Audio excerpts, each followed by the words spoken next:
ये माताओं को मजबूरी होती है, उन्हीं के गोद में बच्चे होते हैं और इन्हीं को सहना पड़ता है। इसीलिए माता का स्थान पिता से ज़्यादा है। नीति में लिखा है कि माता पिता बैठे हों और वहाँ जाए तो पहले माता का नमस्कार करें तब पिता करें। माता पिता लोग कहते, पिता माता नहीं। सीताराम लोग कहते, राम सीता नहीं। यहाँ तक कि दार्शनिक भाषा में भी प्रकृत पुरुष, तो प्रकृति पहले कही जाती है तब पुरुष कहा जाता। प्रकृतिम पुरुषम चैव विद्यनादि उभावत, गीता में कहा गया। सांख्य दर्शन प्रकृति पुरुष का विवेचन ही करता है, तो पहले प्रकृति कहता है तब पुरुष कहता है। माताओं की जिम्मेदारी बहुत ज़्यादा है और उनको सहना बहुत पड़ता है। सज्जनों और देवियों, हम लोग कौन हैं, कहाँ हैं, क्या कर रहे हैं, क्या पाना चाहते हैं, इसका ख्याल है? जन्म लिए, धीरे धीरे दुनिया दिखाई दी। जन्म काल में आंखें बंद रहती हैं, सुनता हूँ, माताएं जानती होंगी। जब आंखें खुलती हैं तब माता को पहले देखता होगा, धीरे धीरे माता का परिचय होता होगा। फिर घर द्वार, धीरे धीरे दुनिया की चीज़ों को देख देख कर उसमें अपना और पराया का बोध करता होगा। यही बोध कराया जाता है। अपना पराया मानना भी पड़ता है,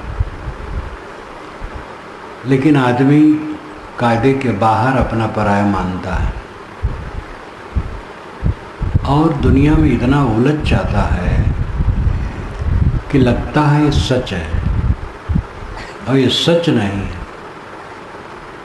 सच उसे कहते हैं जो सब समय हो,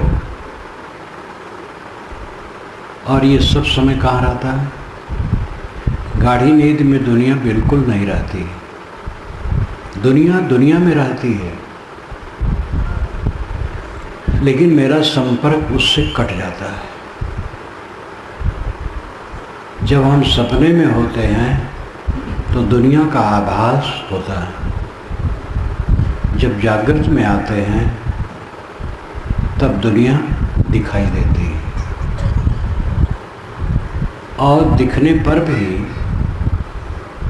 जिन वस्तुओं, व्यक्तियों, परिस्थितियों में हमारा मन जाता है उतने को ही हम जानते हैं, बाकी को नहीं जानते हैं। प्रकृति से सारी चीज़ें निकलती हैं और प्रकृति में लौटती हैं। प्रकृति कार्य पदार्थों का सागर है। प्रकृति क्या है? मिट्टी, पानी, आग, हवा का समुच्चय। आकाश कहा जाता है, लेकिन आकाश कोई द्रव्य नहीं है, उसमें परमाणु नहीं है, क्रिया नहीं, कोई गुणधर्म नहीं। शब्द गुण आकाश पर लाद दिया गया है जबरदस्ती। पंडितों ने शब्द गुण आकाश पर लाद दिया है। पृथ्वी का गंध गुण, जल का रस गुण, अग्नि का रूप गुण, वायु का स्पर्श, और शब्द भी उसी का है। स्पर्श में ही शब्द होता है, लेकिन शब्द को आकाश पर पंडितों ने लाद दिया और हजारों वर्षों से प्रचलन है कि शब्द गुण आकाश का है। लेकिन ये विज्ञान सिद्ध है कि आकाश जब क्रियाहीन है तो शब्द गुण उसका कैसे होगा? वायु में स्पर्श है और स्पर्श में ही शब्द है, इसलिए वायु के दो गुण हैं, शब्द, स्पर्श। 5 विषय हैं, शब्द, स्पर्श, रूप, रस, गंध। मिट्टी, पानी, आग, हवा, ये 4 तत्व हैं। ऑक्सीजन, हाइड्रोजन, फास्फोरस, रेडियम इत्यादि तत्व वैज्ञानिक भाषा में, और 100 से अधिक गिने जाते हैं। व्यवहार में न उसको याद रखा जा सकता है और न उस पर विवेचन किया जा सकता है। उनका रासायनिक अध्ययन है, उसके अनुसार उनका कहना ठीक है। लेकिन इसमें जो पढ़े लिखे लोग होंगे थोड़ा ज़्यादा वो ध्यान देंगे कि एक तत्व का एक विषय, एक गुण तो होना ही चाहिए। तो अगर 100 से अधिक तत्व हैं तो 100 से अधिक विषय होना चाहिए, यानी गुण, और उनको ग्रहण करने के लिए 100 से अधिक इंद्रियां होनी चाहिए ज्ञान की। लेकिन हमारे शरीर में केवल 5 ही ज्ञान इंद्रियां हैं, आँख, नाक, कान, जीभ, चाम, जो शब्द, स्पर्श, रूप, रस, गंध को ग्रहण करती है। अगर 100 से अधिक तत्व हैं तो 100 से अधिक विषय होने चाहिए और उनको ग्रहण करने के लिए 100 से अधिक ज्ञान इंद्रियां होनी चाहिए। और ये नहीं, यह आप लोगों के कान में मैं डालता हूँ, इस पर विचार कीजिएगा जो इस योग्य होंगे पढ़े लिखे। 4 तत्व या 5 भी कहा जाए तो कोई हर्ज नहीं, लेकिन कह करके आकाश को समझ लेना होगा वो शून्य केवल है। द्रव्य 4 है, मिट्टी, पानी, आग, हवा, और इनका समुच्चय, समूह प्रकृति कहलाता है।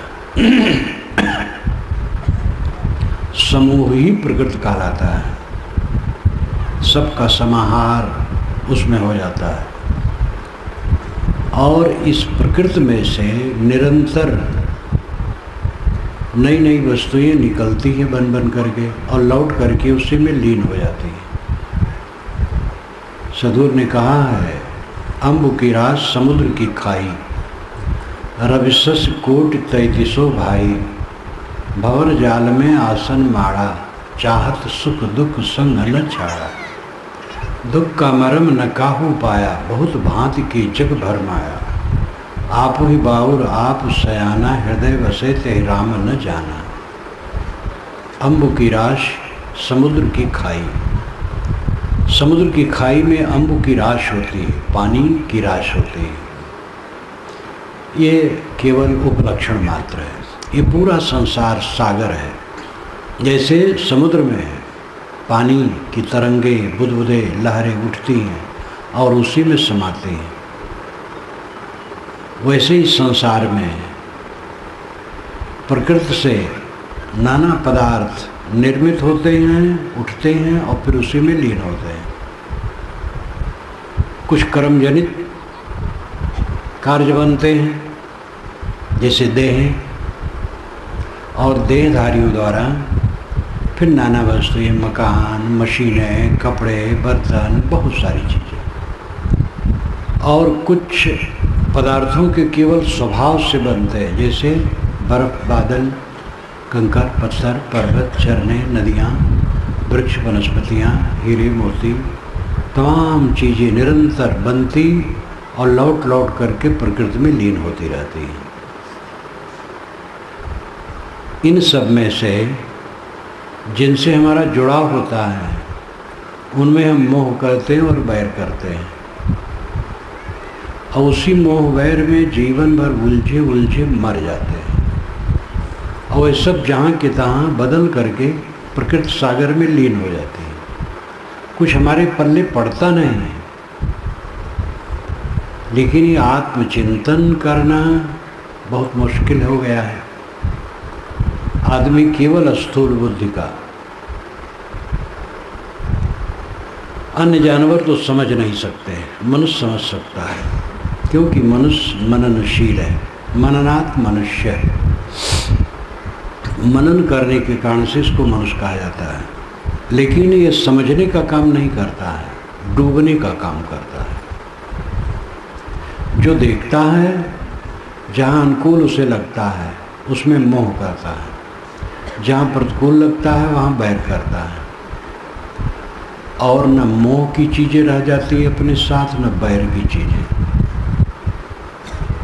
इसमें सभी लोग अनुभव कर सकते हैं कि पिछले जीवन के हिस्से में कितने लोग हमें मिले, कितने लोगों ने मुझे गालियाँ दी हैं, कितने लोगों ने मेरी आरतियाँ उतारी हैं, वे दोनों हमारे साथ नहीं। कितने लोग हमारी प्रशंसा की, कितने लोग निंदा की, लेकिन वो दोनों हमारे साथ नहीं हैं। अनेक जगह सम्मान मिला, अपमान भी मिला, दोनों नहीं है। सब भागता चला जाता है। हम पकड़ने के चक्कर में तो रहते हैं, लेकिन पकड़ नहीं पाते। आज तक कोई पकड़ नहीं पाया है। सिकंदर यूनान से चला दुनिया को पकड़ने के लिए। सिकंदर का व्यक्तित्व बड़ा अद्भुत था। वहाँ के लोग सुंदर, लंबे तो होते ही हैं, सुंदर और एकदम नौजवान, रकुठान, कोई पकी जवानी भी नहीं थी। उसका पिता फिलिप्स कहीं भी कोई देश जीत करके जब आता था तो सिकंदर कहता था, सिकंदर उदास रहता था। पूरे शहर में, देश में खुशियाँ मनाई जाती थी कि फिलिप्स अमुक देश को जीता है, लेकिन सिकंदर उदास हो जाता था। तो फिलिप्स ने पूछा, बेटा सब खुशियाँ मनाते हैं, तुम उदास क्यों होते हो? उसने कहा कि कुल आप ही जीत लेंगे तो मैं क्या जीतूँगा। इतनी हविस थी उसको। संयोग था कि थोड़े दिन में फिलिप्स मर गए और उसकी उम्र कम थी। वो गद्दी पर बैठा और उसने विश्व विजय की कामना की। ईरान के दारा थे, दारा नाम बहुत प्रसिद्ध है। दारा हो जाओगे। दारा ने यूनान को हराया था। वो उसके मन में सुना था, वो खटकता था, दारा पर विजय करना था। उसके साथ उसके मन में था, पूरा विश्व पर मैं विजयी बनूं। और वो चला तो केवल ईरान को उसको हराने की इच्छा करनी चाहिए।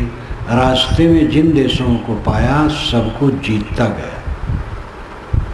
सेना लेकर के चला था और ऐसी पहाड़ियों पर जहाँ पर चढ़ना दुर्गम होता था, और पहाड़ी पर जा कर के वहाँ पर कुछ हजार लोग रहते थे। छोटा सा देश जिसको एक तहसील के समान समझ लो, और वहाँ वो शैतान खुद चढ़ जाता था। केवल सैनिक नहीं भेजता था, और वहाँ उनको मजबूर करता था, अपने अधीन बनाता था, नहीं माने तो मार देता था और अपना सरदार बैठा देता था। रौंदता हुआ ईरान को आया, जीता। और ईरान के इधर अफ़गान है, जो अफ़गान का कोई बड़ा महत्व नहीं था, बर्बर लोग रहते थे। भारत को जीता। भारत का जो अफ़गान से लगा हुआ हिस्सा है, उधर पंजाब, सिंध इत्यादि क्षेत्र में पुर नाम के हमारे राजा थे, उनसे लड़ाई हुई। लेकिन सिकंदर इतना कुशल था कि पुर को भी जीता।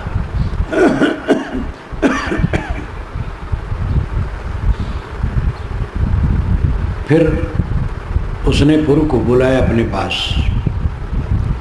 और कहा कि आपके साथ में क्या व्यवहार करूं। पुर ने कहा जैसे एक राजा दूसरे राजा के साथ करता है। सिकंदर बहुत खुश हुआ कि पुर घबराया नहीं,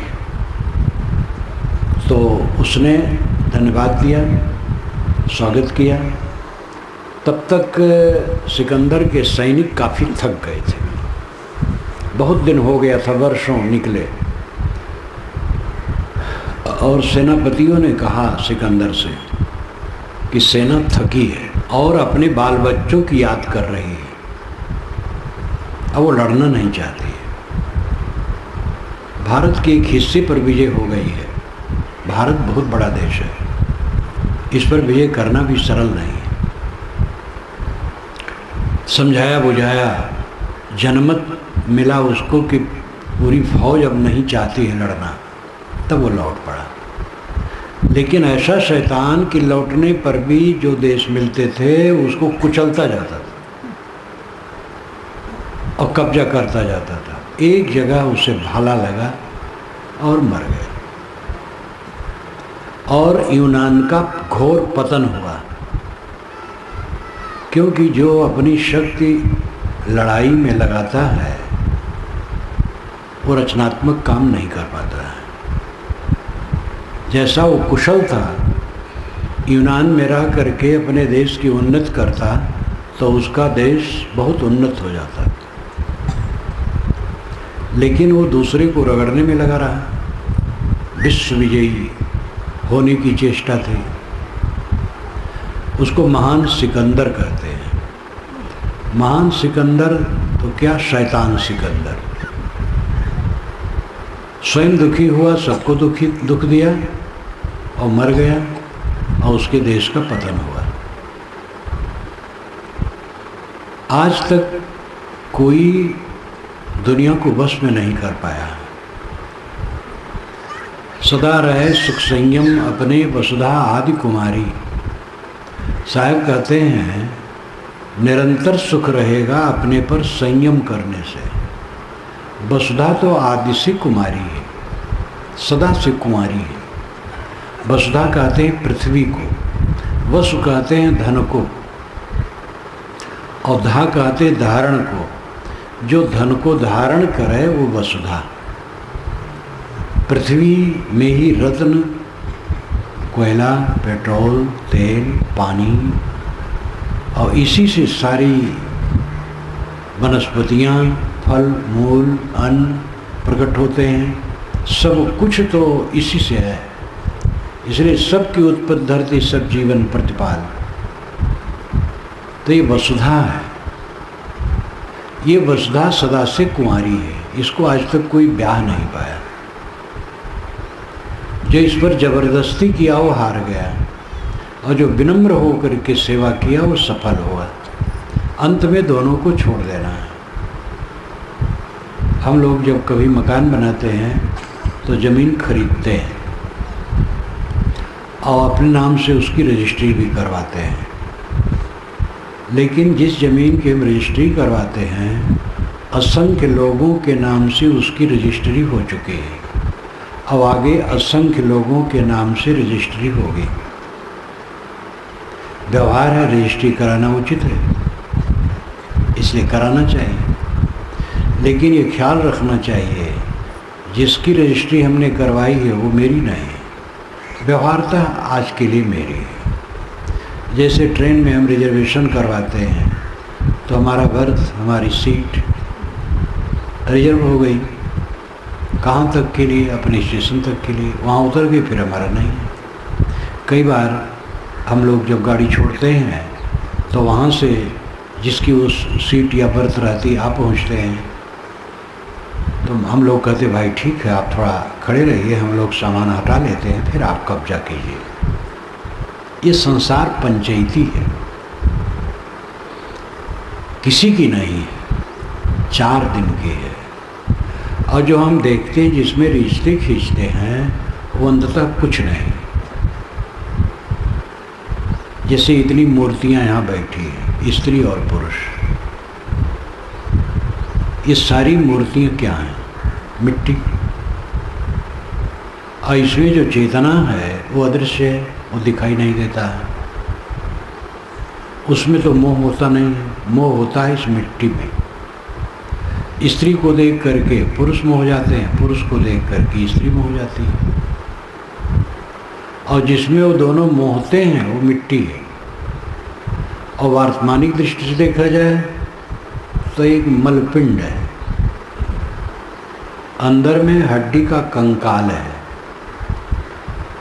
फिर मांसछाया है, नसें फैली हैं, उसमें रक्त बहता है, टट्टी पेशाब की थैलियाँ लटकी हैं, और एक उद्वेगक मन विद्यमान है। पसीना, थूक, लार, टट्टी पेशाब, चाम, रक्त, गीली लाश, यही तो है जिसमें हम मोते हैं। और ये अंत में मिट्टी होती है, और मिट्टी भी अंत में कणों का प्रवाह है जो अदृश्य है।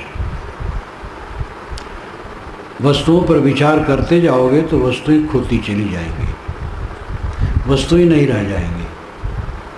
उसकी जो कण है वो अदृश्य है, जो दिखाई देता है वो सच नहीं, और जो सच है वो दिखाई नहीं देता है। सच है परमाणु, वो अदृश्य है, और जो दिखता है वो यौगिक है, वो स्थिर नहीं है। कितने भ्रम में हम, जिसके मोह में पड़ करके बड़ा बड़ा अनर्थ होता है। पर स्त्री पर पुरुष के मोह में पड़ करके आज तक कितना कितना कष्ट हुआ है। रावण जैसा सम्राट, विद्वान, ज्ञानी, समर्थ, पर स्त्री के सौंदर्य को सुन करके ही वो पागल हुआ है, और लंका से अकेले चल करके भारत में दंडकारण्य में तपसी का वेश बनाकर सीता को ठगा है, और उसके परिणाम में पूरे परिवार सहित नष्ट हुआ है। ज्ञान का क्या मतलब है? एक बात नहीं है, अनेक बातें हैं। पद को लेकर के नरक करते हैं, मुझे पद मिले, मुझे पद मिले, और जहाँ महत्वाकांक्षी हैं वहाँ तो पूरा नरक करते हैं। महत्वाकांक्षी चाहे परिवार में हो, समाज में हो, पार्टी में हो, कंपनी में हो, संस्था में हो, वे उस परिवार, समाज, संस्था, पार्टी को नष्ट करेंगे। जिसके लिए महत्वाकांक्षा है वो एक स्वप्नवत है। पद क्या है? एक व्यवहार की चीज़ है, और कुछ उसमें नहीं। पद स्थिर नहीं है। देखो, अटल बिहारी वाजपेयी वर्षों प्रधानमंत्री रहे, और वे प्यारे नेता हैं। पक्ष विपक्ष सब उनको प्रिय रूप में देखता रहा, आज भी देखता है। उनकी कलम से खरबों खरबों रुपए की योजनाओं का वारा न्यारा होता था, लेकिन आज वर्षों से वे असहाय पड़े हैं। अभी मंत्री एक आए थे कांग्रेस के, महंत जी का नाम आप सुने होंगे, जो पूरे मध्य प्रदेश के गृह मंत्री रह चुके हैं दिग्विजय के ज़माने में। अब वो केंद्र मंत्री हैं, तो मिलने आए थे। गुरु रहे करीब 2 घंटे तक, प्रवचन भी सुने। तो मैंने जब पूछा तो कहे, साहब जब उनसे मिलने जाता हूँ ताकते रहते हैं, बस पहचान नहीं पाते, समझ नहीं पाते, असहाय होके पड़े। संत लाओ त्से ने लिखा है, जिनकी पुस्तक अब तो हिंदी में उपलब्ध है, मैंने भाष्य किया है। लाओ त्से क्या कहते, पुस्तक का नाम अपने तरफ से रखा है, और वैसे पुस्तक का नाम है ताओ ते चिंग, चीनी भाषा में। उनका चीनी परिशिष्ट में दे दिया है, उसको तो भारत में पढ़ना मुश्किल है, लेकिन परिशिष्ट में दे दिया है। चीनी लोग पढ़ते हैं उसको, और पूरे पर भाष्य कर दिया गया है, आपको बहुत सरलता से समझने में आएगा। उन्होंने एक जगह लिखा है, सबके जीवन में आखिर में आएगा असमर्थता, अकिंचनता, अकेलापन। अटल जी इस समय असमर्थ हैं, शिशु की तरह ही असमर्थ हैं। उनको सब कराना पड़ता है, और अकेले हैं, कमरे में पड़े हैं, और अकिंचन है, दरिद्र है। उनके पास दवाई पानी रहेगा और क्या रहेगा। खरबपति कोई हो, लेकिन ऐसी अवस्था में उसके पास दवाई पानी रहता है, और क्या रहेगा। पैसा वहाँ रहे भी तो कोई मतलब उनसे नहीं। अकिंचनता मतलब दरिद्रता, असमर्थता और अकेलापन, ये 3 आना है। इसको पहले से समझना चाहिए। मैं कौन हूँ, कहाँ हूँ, क्या कर रहा हूँ, जीवन का लक्ष्य क्या है, जीवन का मतलब क्या है, इस पर कितने लोग सोचते हैं। माँ बाप बोध नहीं रखते कि बच्चों को बताएं, जिनको थोड़ा मोड़ा बोध भी है तो बच्चों को बताते नहीं, क्योंकि उतने अनुरागी नहीं। यहाँ तक कि मैं भक्तों के घर जानता हूँ, कम ऐसे भक्त होंगे जो अपने बच्चों को आध्यात्मिक बात बताते हो, कुछ नहीं बताते।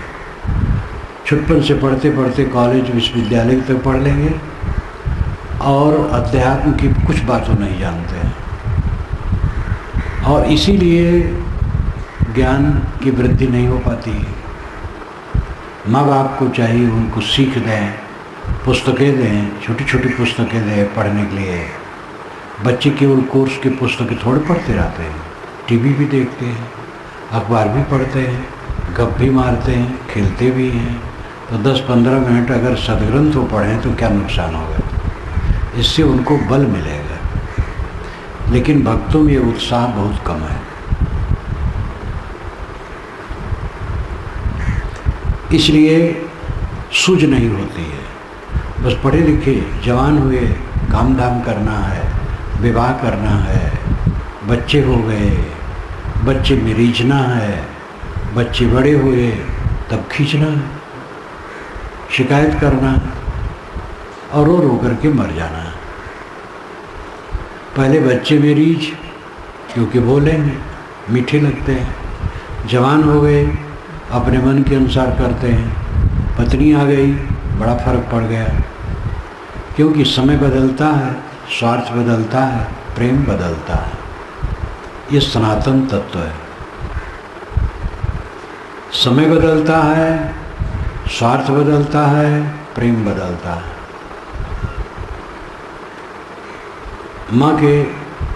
माँ के साथ चिपका रहता है बच्चा, समय वही है, उसका स्वार्थ है दूध पीना।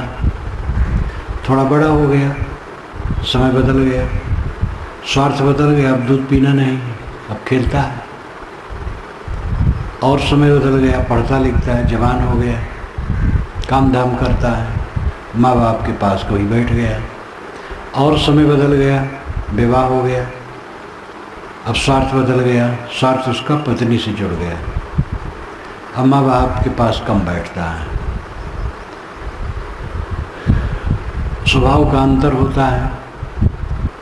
पत्नी रात में जब मिली तो पति के कान में तेल डालती है, तुम्हारी माता ऐसे, तुम्हारे पिता वैसे, तुम्हारे भाई ऐसे, तुम्हारी बहन वैसी, सब की नुक्ताचीनी करती है। धीरे धीरे उसके मन में फर्क पड़ता है। समझदार है तो पत्नी को समझाता है, ऐसा न करो।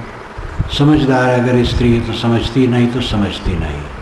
अगर ज़्यादा समझाने लगे तो पत्नी अपने पति से ही विरोध करने लगती है, तो मजबूर होकर के उसको पत्नी की पटरी पर आना पड़ता है। अभी एक लड़के की शादी हुई गर्मी में, जवान लड़का पढ़ाता है, तो उसके ससुर ने कहा कि मेरी लड़की को लेकर के आप अलग रहिए, माँ बाप से अलग हो जाइए। तो उन्होंने कहा कैसे अलग हो जाऊँ, उन्होंने पैदा किया, पाला पोसा, इतना बड़ा बनाया, इतना अड़चन हो रहा है, इतना अड़चन हो रहा है कि अब तलाक की बात आ रही है। और ये ब्राह्मण कहे जाने वाले परिवार की बात है, ब्राह्मण परिवार का है। ब्राह्मण परिवार में तलाक वलाक तो क्या है, पूरे हिंदू समाज में नहीं था, और ब्राह्मण परिवार में तो इसकी संभावना नहीं थी। लेकिन आजकल ब्राह्मण परिवार में भी तलाक हो रहा है, जो ऊंचे दर्जे कहलाने वाले हैं पढ़े लिखे लोग। ज़्यादातर लड़की वाले यही चाहते हैं कि हमारी लड़की और दामाद अलग हो जाए। ये सब कुसंस्कार आजकल फैल रहे हैं। लेकिन इतना जब नहीं था, तब भी समय बदलता है तो स्वार्थ बदलता हो, प्रेम बदलता है, ऐसा कुछ नहीं है। लेकिन अब जवान लड़का है, पत्नी है, पत्नी का मन भी उसको रखना जरूरी है, क्योंकि पत्नी के अंतरंग में पति है, दूसरा अंतरंग में नहीं है। इसलिए पति का कर्तव्य है कि अपनी पत्नी की रक्षा करे, उसको संतोष दे। तो समय बदल गया है, स्वार्थ बदल गया है, इसलिए प्रेम बदल गया है। सब बदलता रहता है, कुछ स्थिर नहीं। अपने को संभालो। कौन हो तुम? हम और आप जड़ नहीं है, चेतन है। जड़ का लक्षण है जो खुद को न जाने और दूसरे को न जाने। चेतन का लक्षण है जो खुद को जाने और दूसरे को जाने। हम और आप चेतन हैं। खुद को जानते हैं मैं हूँ, ठीक से नहीं जानते हो अलग बात है, लेकिन जानते तो हैं कि मैं हूँ। और दूसरों को देखते हैं, जानते हैं, लेकिन जड़ पदार्थ न खुद को जानता है न दूसरे को जानता है। आप जानने वाले चेतन आत्मा हैं। चेतन जड़ से नहीं बना है और जड़ चेतन से नहीं बना है। दोनों मौलिक तत्व हैं। जड़ के लक्षण चेतन में नहीं है, चेतन के लक्षण जड़ में नहीं है। दोनों स्वतंत्र हैं। चेतन स्वतंत्र है। चेतन वासना बस इस देह में बंध करके भटक रहा है। जन्म से लेकर के मृत्यु तक ये क्या पाता है? दुख के सिवा क्या पाता है? ठोकरे ठोकरे ठोकरे। उसमें इंद्रिय और मन की लोलुपता को जो सुख माना जाता है वही दुख ज़्यादा लाती है। जहाँ जहाँ विषयों में सुख मानोगे वहीं से दुख पैदा होगा। अब आदमी इसी में जीवन भर भूला रहता है। कुछ लोग अपने परिचित होते हैं, व्यवहार में अपने माने जाते हैं, लेकिन थोड़ी देर में वो सब खो जाते हैं। चीज़ें खो जाती हैं, सब कुछ खो जाता है। और पूरे जीवन की कमाई का परिणाम होता है कर्मों के संस्कार में बंध करके फिर भटकना, और कुछ नहीं पाता है। जीवन भर शिकायत शिकायत शिकायत शिकायत। रोते रोते जन्मा, शिकायत करते करते जिया और पछताते पछताते मरा। ये जीवन की असफलता है। सफल वह हो सकता है जो अपने को पहचाने, मैं कौन हूँ। जीवन का परम उद्देश्य है अपने को पहचानना और अपने में स्थित हो जाना। इसी को कहा जाता है परमात्मा को जानना और परमात्मा में लीन हो जाना। परमात्मा कहीं बाहर नहीं है। बाहर खोजने की जो प्रवृत्ति है ये बहिर्मुखी है, पुराणों और महाकाव्यों की देन है। वेदों, शास्त्रों, उपनिषदों में बाहर खोजने की बात नहीं कही गई। ये आश्चर्य है कि हजारों वर्ष पूर्व का युग, उस समय में ऋषि मुनि अंतर्मुख थे। और आज इतना विकसित समाज, कहाँ कहाँ सब गौरी गणेश में भटक रहे हैं। बाहर स्थूल भगवान कहीं पाना चाहते हैं। पुराणों महाकाव्यों में ऐसा ऐसा घटाटोप है ऐसे वर्णनों का। परमात्मा अमुक जगह से चला, अमुक जगह गया, अमुक को मिला। बड़ा बड़ा मोहक कल्पना। अब है वो कल्पना। बाहर से परमात्मा नहीं मिलता। परमात्मा आत्मा है। आत्मा क्षेत्रयुक्त संयुक्त प्राकृतैर्गुणैः तैरेवतु विनिर्मुक्तः परमात्मे तो दायरता। ये महाभारत में आता है। विषयों में आसक्त होने से यह आत्मा क्षेत्रज्ञ कहलाता है। जब विषयों से निवृत्त हो जाता है तब इसको परमात्मा कहते हैं।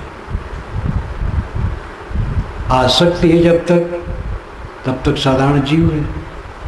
आसक्ति कट गई वही शिव है। इसलिए परमात्मा खोजने की बात नहीं है। आप सब परमात्मा रूप हैं, ये समझें और अपने कल्याण का काम करें। कुछ मजबूरियां हैं, आवश्यकताएं हैं, वो काम करना पड़ेगा। भोजन, वस्त्र, आवास, चिकित्सा, ये सब आवश्यक हैं जीवन के लिए। और इसके लिए काम धंधा करना मजबूरियां हैं। करना होगा अपनी अपनी श्रेणी के अनुसार। हमारे व्यवहार और परमार्थ में दूसरे लोग सहायक हैं, इसलिए हमारा ये कर्तव्य है कि हम दूसरे का सहयोग करें। हमें प्रकृति से बहुत कुछ मिलता है, प्राणियों से बहुत कुछ मिलता है, इसलिए हमारा भी कर्तव्य है कि हम समाज की सेवा करें। ये सब कर्तव्य है, लेकिन ये सब करने के बाद क्या लक्ष्य है? कमाना है खाने के लिए, खाना है जीने के लिए। जीना किस लिए है इसका पता नहीं। जी रहे हैं, कुछ बच्चे पैदा कर ले जा रहे हैं, उनमें रीझते हैं, खींचते हैं, लड़ते हैं, झगड़ते हैं, कलह करते हैं, चिंता करते हैं, मर जाते हैं, बस। और क्या करते हैं? जो अपने को बहुत सफल मानते हैं, जिनका धन बढ़ गया, बढ़िया मकान बन गया, बढ़िया कार आ गई, लड़के बच्चे हैं, सब कुछ दुनिया की चीज़ें दिखती हैं, वो अपने को सफल मानते हैं। उनकी सफलता स्वप्नवत है। असली सफलता है अपने आत्मा की पहचान होना, भवबंधनों को काटना, चित्त में शांति आना, उद्वेग, कलह, संताप का मिट जाना। धन से संताप नहीं मिटता है, परिवार से, पद से, प्रतिष्ठा से, सम्मान से संताप नहीं मिटता है। ये सब संताप के और कारण भी होते हैं। इनकी अनुकूलता और प्रतिकूलता में अगर राग द्वेष में उलझ गए तो यही हमारे नरक के कारण बनते हैं। जीवन का जो असली काम है वो बचा रह जाता है, वो नहीं कर पाते। और जानवर से भी ज़्यादा खराब दशा में मर जाते हैं। जानवर स्वतंत्र है, शांत है, सरल है, उनके मन में कलह नहीं है, किसी बुराई नहीं है। आपके घर के सामने आपका बैल बंधा है, चुपचाप खड़ा है, बैठा है, आपने पानी नहीं दिया, भोजन नहीं दिया, कोई आए उससे शिकायत नहीं करेगा कि इन्होंने पानी नहीं दिया, भोजन नहीं दिया। सब जानवर मासूम, सरल।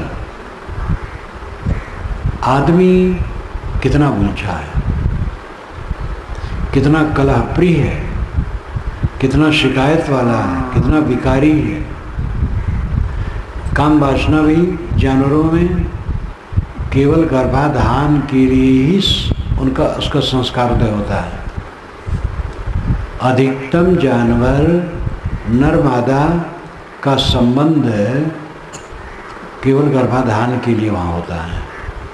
सांड गायों में घूमता है, चरता है और शांत रहता है। जो गाय गर्भाधान चाहती उसका गर्भाधान कर देता है, बस। बहुत से जानवर ऐसे हैं केवल गर्भाधान के लिए संयोग करते हैं, बस।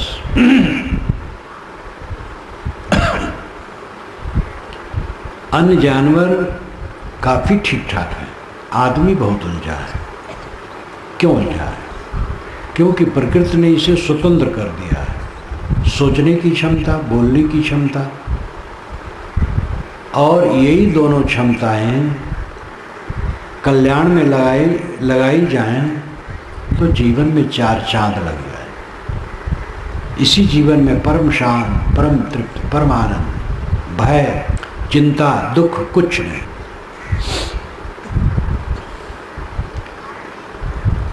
सुबह से शाम तक जब तक जागे हैं, मन में तनाव ना हो, खिंचाव ना हो, क्लेश ना हो, पीड़ा ना हो, चिंता ना हो, उद्वेग ना हो, ये जीवन है। ऐसा जीवन बनाने के लिए हमें सावधानी करनी होगी। समझ और सावधानी दोनों की ज़रूरत है। पहले समझें और सावधानी से व्यवहार करें। समझ होनी चाहिए कि हम मशीन नहीं हैं। मशीन में तेल पानी डाल दो, वो चलता रहता है।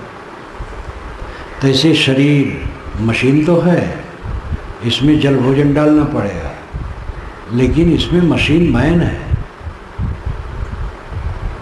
वहाँ पर तो मशीन अलग है, मशीन मैन अलग है, और यहाँ मशीन में ही मशीन मैन बैठा है अलग तो, लेकिन अलग बिल्कुल अलग रह के नहीं काम कर रहा है, उसी में घुसा पड़ा है। तो आप केवल मशीन नहीं है, किंतु मशीन मैन है, इस देह में रह करके काम करने वाले हैं। आपके जीवन का लक्ष्य केवल खाना, संतान पैदा करना नहीं है। खाना मजबूरी है, और गृहस्थ है तो संतान होंगे। कल्याण जीवन का लक्ष्य है। जीवन का लक्ष्य निर्धारित नहीं करना है, पहचानना है। मनुष्य के जीवन का लक्ष्य प्राकृतिक ढंग से निर्धारित है। वो क्या है? अनंत सुख की इच्छा, अनंत सुख की प्राप्ति। ऐसा सुख मिले जिसमें दुख ना हो, और वो छूटे न, निर्भय सुख। यही जीवन का लक्ष्य है, सब यही चाहते हैं। पति पत्नी एक दूसरे को चाहते हैं, तो उसमें भी चाहते हैं हम दोनों जवान बने रहें, हम दोनों की इंद्रियां शिथिल ना हों, हम दोनों का मन भटके ना, हम दोनों एकदम पूरा वैसे सुखी रहें सब समय। ये कैसे होगा?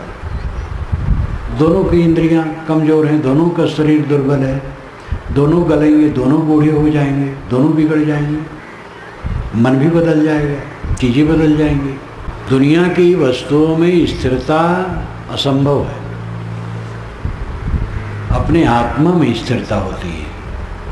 आत्मा की पहचान करो, अपने को समझो कि आप स्त्री नहीं हो, पुरुष नहीं हो, काले गोरे नहीं हो, बूढ़े जवान नहीं हो, शुद्ध चेतन हो, ज्ञान स्वरूप हो। आप में कोई मल नहीं है, आपके स्वभाव में, स्वरूप में कोई पीड़ा और दुख नहीं। आप परम आनंदमय हो। लेकिन इसको न समझकर देह बुद्धि है, मैं देह हूँ, मैं काला हूँ, मैं गोरा हूँ, मैं धनी हूँ, मैं निर्धन हूँ, मैं शिक्षित हूँ, मैं अशिक्षित हूँ, मैं दुबला हूँ, मैं मोटा हूँ, मैं छोटा हूँ, मैं बड़ा हूँ। ये दैहिक बुद्धि लेकर के चित्त सदैव विकृत रहता है।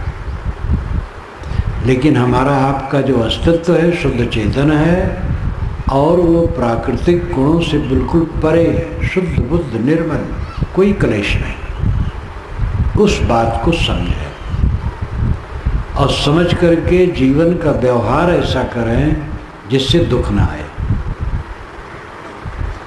जीवन का व्यवहार, आहार की पवित्रता, अंडा मांस मछली कभी न खाओ,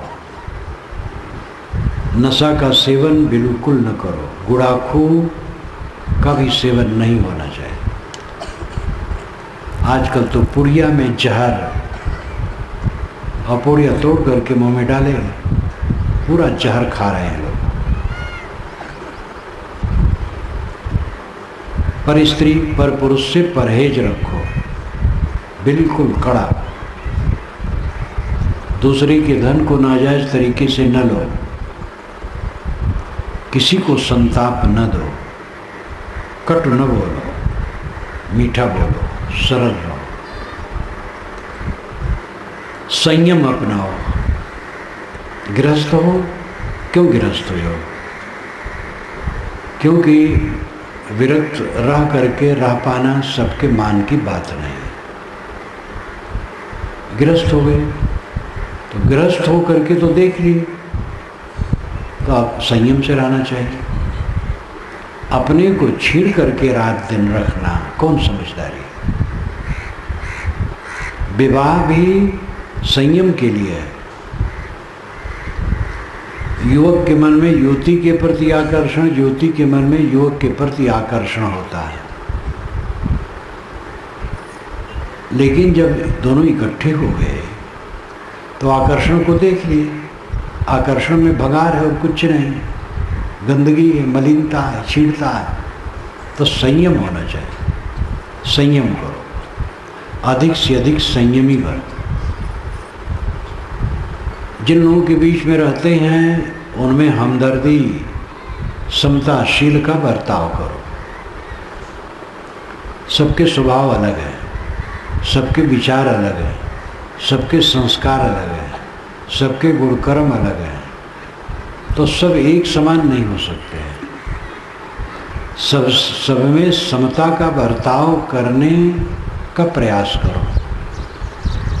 हमारी आदत है कि हम अपने साथ वालों का बोलना, उठना बैठना, खाना पीना, पहनना ओढ़ना, काम धंधे का कायदा अच्छा कम मानते हैं। हम समझते हैं गलत कर रहे हैं और ये अपनी त्रुटि।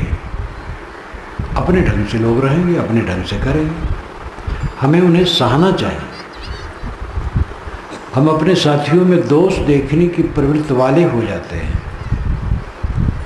और इस प्रवृत्ति से हम दोष देखते हैं, फिर मुख से बुराई करते हैं और वो चीज़ फैलती है, आपस में खटास आती है।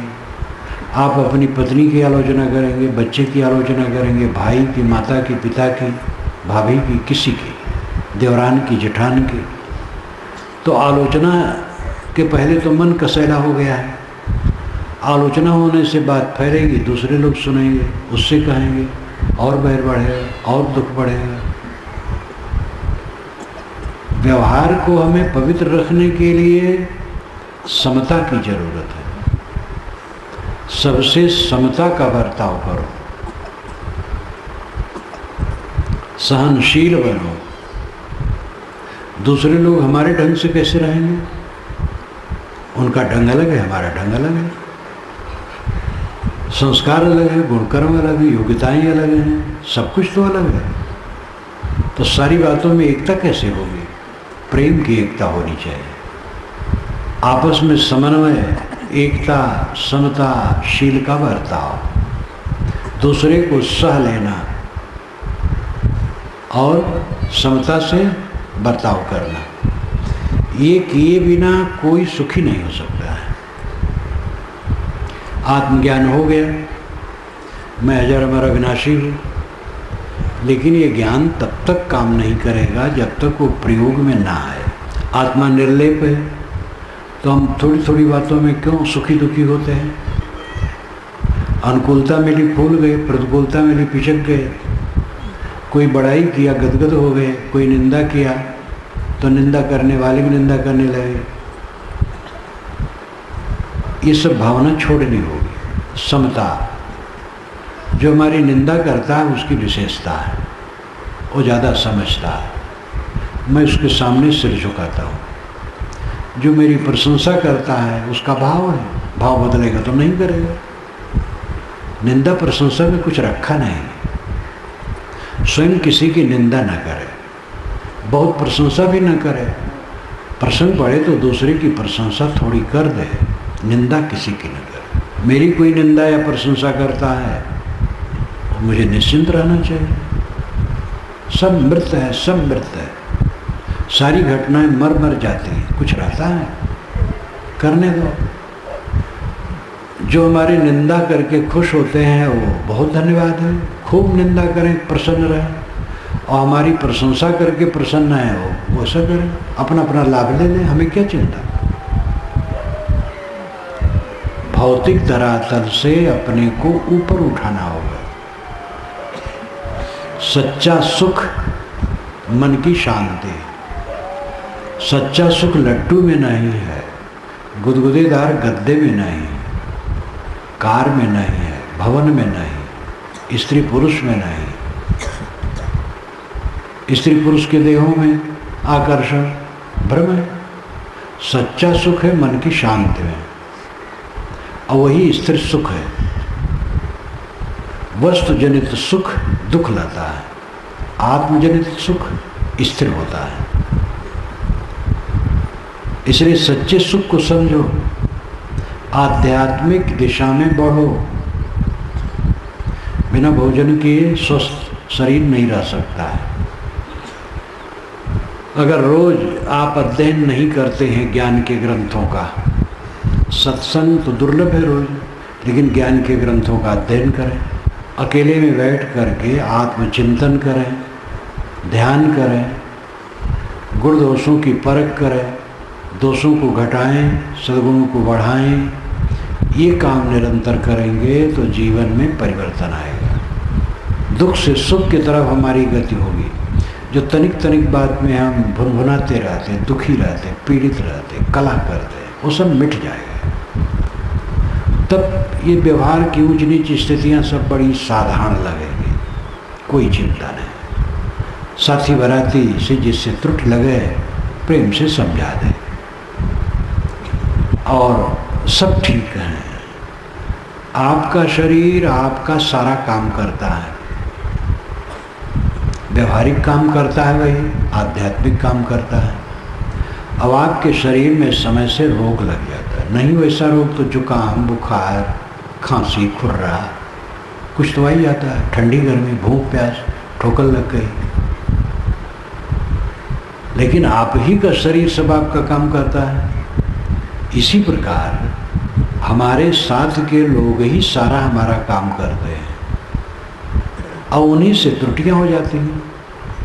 तो त्रुटियों को भूल जाना चाहिए, प्रेम करने की जरूरत है। और इसका बड़ा अभाव है, उसमें हमारा अहंकार है।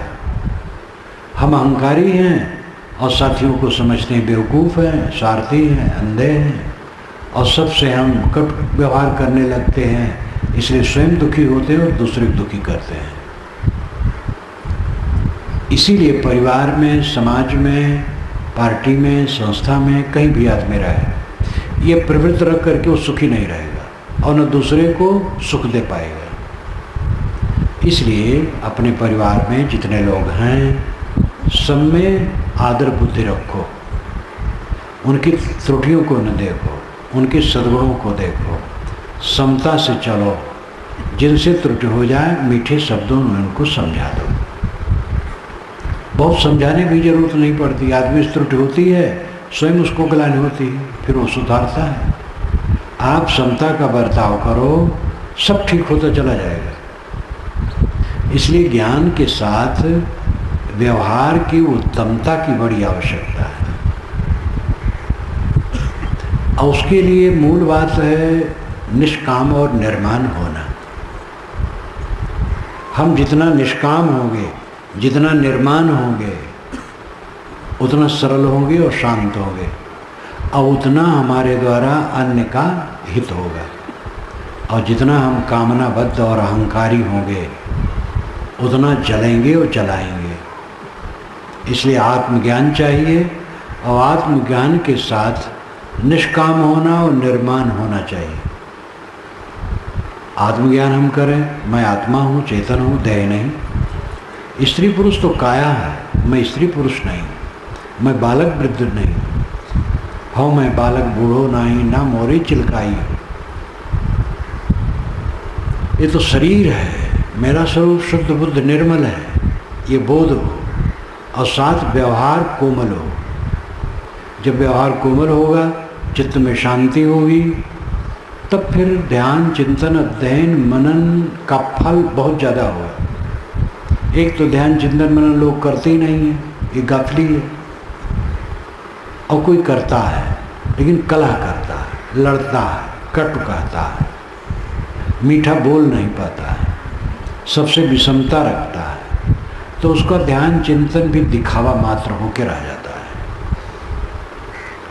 और जो सरल है, विनम्र है, मीठे वचन बोलता है, दूसरे के दुख को देखता है और उसको सहयोग करता है, समता रखता है, उसके चित्त में शांति रहती है। तो थोड़ा भी साधन, अध्ययन, मनन वो ज़्यादा काम करता है। इसलिए हमें आध्यात्मिक ज्ञान होना चाहिए और पवित्र बर्ताव होना चाहिए। हम कौन हैं, कहाँ हैं, किस लिए हैं, क्या साथ में रहेगा, इसको सोचें।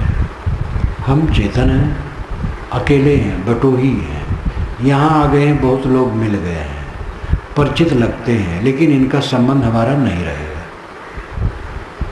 हमारे जीवन का लक्ष्य परम शांति है और वो मन को जीत करके समता शांति से रहने पर है। इन बातों पर मनन चिंतन करें।